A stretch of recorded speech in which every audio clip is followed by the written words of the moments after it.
കോളിവുഡിൽ വമ്പൻ താരപ്പോര്. നടൻ ധനുഷിനെതിരെ ഗുരുതര വിവരങ്ങൾ പുറത്തുവിട്ട് നയൻതാര.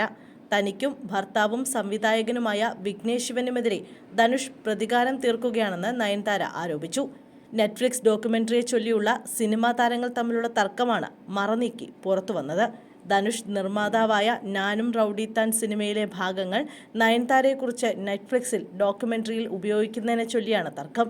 ഞാനും റൌഡിത്താൻ എന്ന സിനിമയിൽ നിന്നുള്ള പാട്ടുകളും രംഗങ്ങളും BTS ദൃശ്യങ്ങളും ഉപയോഗിക്കാൻ ധനുഷ് NOC നൽകിയില്ല എന്നാണ് നയൻതാര പറയുന്നത്.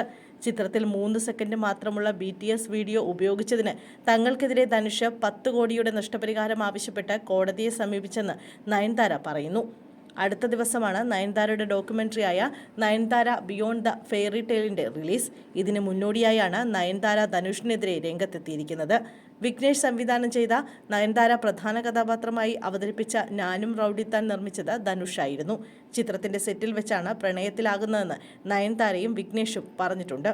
ഡോക്യുമെന്ററി പ്രൊമോയിലും ഇരുവരും ഇക്കാര്യം പറഞ്ഞിട്ടുണ്ട്. നയൻതാരയുടെ കരിയറും ജീവിതവും പ്രതിപാദിക്കുന്ന ഈ ഡോക്യുമെന്ററിയിൽ ഞാനും റൌഡിത്താൻ എന്ന ചിത്രത്തിലെ ഭാഗങ്ങൾ ഉപയോഗിക്കുന്നതിനായി ധനുഷിനെ സമീപിച്ചിരുന്നെന്നും എന്നാൽ ധനുഷ് NOC തരാതെ വൈകിപ്പിച്ചുവെന്ന് നയൻതാര പറയുന്നു. വളരെ സുപ്രധാനമായ ഈ ഭാഗം ഇല്ലാതെ തന്നെ ഡോക്യുമെന്ററി റിലീസ് ചെയ്യുന്നത്. ഓഡിയോ ലോഞ്ചുകളിൽ കാണുന്ന മുഖമല്ല യഥാർത്ഥത്തിൽ ധനുഷിൻ്റേത്. ധനുഷ് മുഖംമൂടിയുമായി ജീവിക്കുന്ന വ്യക്തിയാണ്. ദൈവത്തിൻ്റെ കോടതിയിൽ ധനുഷ് ന്യായീകരിക്കേണ്ടി വരും. തമിഴ്നാട്ടിലെ ജനങ്ങൾ ധനുഷിൻ്റെ സ്വേച്ഛാധിപത്യ പ്രവണത തിരിച്ചറിയണം. കള്ളക്കഥകൾ മെനഞ്ഞ് താങ്കൾ ന്യായീകരിക്കാൻ ശ്രമിക്കുമായിരിക്കും. ദൈവം എല്ലാം കാണുന്നുണ്ടെന്നും ധനുഷ് മറ്റുള്ളവരുടെ ദൗർഭാഗ്യങ്ങളിൽ സന്തോഷിക്കുന്ന വ്യക്തിയാണെന്നും നയൻതാര തുറന്നടിക്കുന്നു. ധനുഷിൽ നിന്നും NOC ലഭിക്കാത്തതിനാൽ തങ്ങൾക്ക് ഡോക്യുമെന്ററി എഡിറ്റ് ചെയ്യേണ്ടി വന്നുവെന്നും അതാണ് ഡോക്യുമെന്ററിയുടെ റിലീസ് വൈകാനുള്ള കാരണമെന്നും നയൻതാര പറയുന്നുണ്ട്.